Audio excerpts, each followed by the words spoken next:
Firstly, to echo the Prime Minister, thank you to all of the Australians who are stepping forward to arm themselves, to be vaccinated, to protect themselves, their friends, their families, their communities.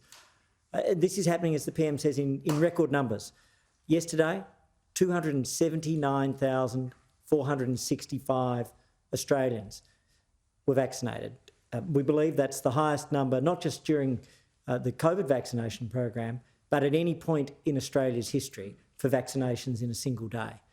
That's now over 16.6 million vaccines that have been delivered in total.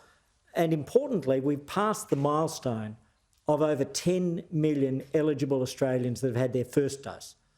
And that's the number that's immensely important because it overwhelmingly leads to people having their second dose. And that's very heartening. And so to see that is a cause of thanks, but it's also a point to continue to urge Australians to come forward. But this week, we know that there are over 2 million vaccines in the field, and then there's the additional million from Europe, and I can give a brief update on that. The TGA has batch tested the first of the arrivals and approved it, and that's been released, and that's going to be distributed over the coming hours and days. And I think that will provide additional hope and help and support for people right around Australia, but particularly in New South Wales, particularly in Sydney, particularly in Western and Southwestern Sydney. In addition to that, the second of those flights from Europe is over Australia and due to land this afternoon with the additional 450,000 doses, Prime Minister. So that's all, I think, real cause for hope. Now, in terms of other elements, with regards to the response to the outbreak in Western New South Wales, and Ken and Professor Kelly will give additional detail. The Commonwealth is working very closely with New South Wales. I particularly want to thank New South Wales Health. There's a joint operations team led by Health at Commonwealth with the support of Emergency Management Australia and led by New South Wales Health. As a consequence of that, we will be dispatching 5 ADF vaccination teams. They will comprise up to 14 members. The first of those teams will arrive in Western New South Wales tomorrow, and others will arrive over the coming days.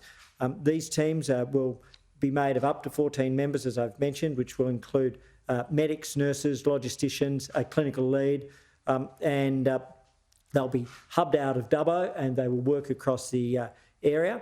They'll support vaccination, but where swabbing or other activities are required, they're highly mobile, highly flexible, highly trained. In addition to that, the first AUSMAT team is expected to be dispatched within 48 hours.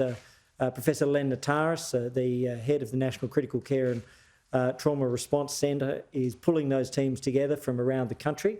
And the first of those teams will be dispatched in the next 48 hours, and that will be up to 5 teams over the course of the coming week.